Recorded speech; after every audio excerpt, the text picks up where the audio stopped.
So now, after you finish the base coat coverage, you let that dry for approximately 4 hours.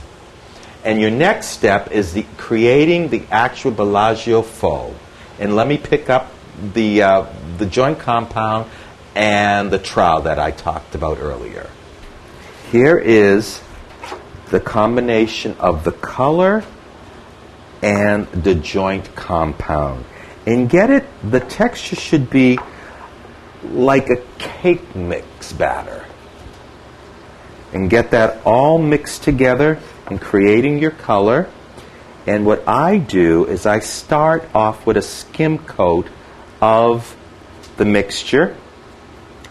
And I start creating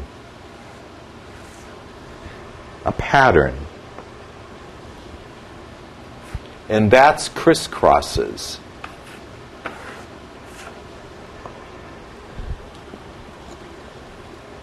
Very easy, nice and easy.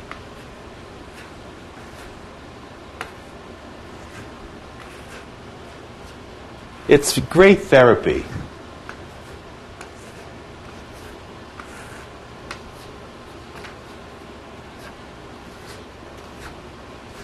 And then what I usually do is take off the excess paint and just go back to it.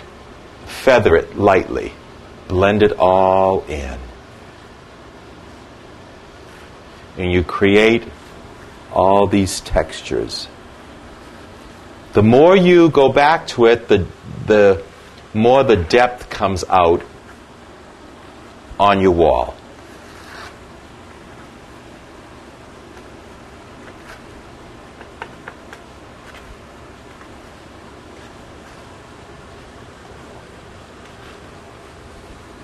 And that's your second step.